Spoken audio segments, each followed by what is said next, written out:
ജനങ്ങളുടെ ഒരു പ്രതിസന്ധി. അതായത് മത്സ്യം കഴിക്കാൻ കഴിയുമോ എന്ന ആശങ്കയൊക്കെയാണ് എല്ലാവരിലും ഉയരുന്നത്. ക്യാൻസർ ഉണ്ടാക്കാൻ സാധ്യതയുള്ള വിഷപദാർത്ഥമായ PAH എന്നതാണ് ഈ കപ്പലിൽ അടങ്ങിയിട്ടുള്ള ഇന്ധനങ്ങളിലെ ഏറ്റവും പ്രധാനപ്പെട്ട ഒരു വസ്തു. ഈ മറൈൻ ഗ്യാസ് ഓയിലിൽ പോളിസൈക്ലിക് ആരോമാറ്റിക് ഹൈഡ്രോ കാർബൺ ഉണ്ട്. അത്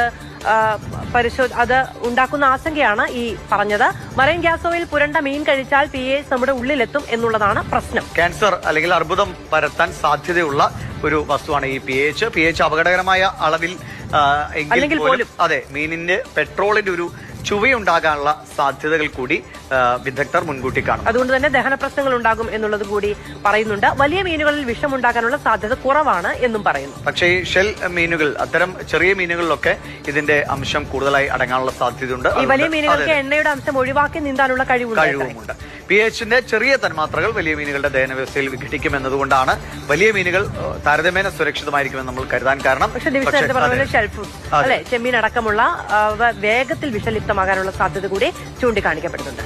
എന്തായാലും നിലവിലെ സാഹചര്യത്തിൽ വലിയ മീനുകളാണെങ്കിലും നന്നായി വേവിച്ചൊക്കെ കഴിച്ചാൽ അപകടരഹിതമായിരിക്കുമെന്ന് തന്നെയാണ് നമ്മൾ പ്രതീക്ഷിക്കുന്നത്. കലർന്ന എണ്ണയുടെ അളവിനനുസരിച്ചുള്ള വിഷാംശം ഇല്ലാതാകാനുള്ള കാലയളവ് അത് ഇപ്പോൾ അദ്ദേഹം തന്നെ പറഞ്ഞ പോലെ കാലാവസ്ഥ വ്യതിയാനമൊക്കെ അനുസരിച്ച് എത്ര സമയം മുന്നോട്ട് പോകും നമുക്ക് പറയാൻ കഴിയില്ല. വലിയ സാധ്യത എന്ന് പറയുന്നത് ഈ മറൈൻ ഗ്യാസ് ഓയിൽ പെട്ടെന്ന് ബാഷ്പീകരിച്ച് പോകുന്നതാണ് എന്നുള്ളതാണ്. അതുകൊണ്ട് തന്നെ ഒരു ചെറിയ കാലയളവിൽ മാത്രമേ ഈ ഭീഷണി ഉണ്ടാവുകയുള്ളൂ എന്ന് പറയുന്നു.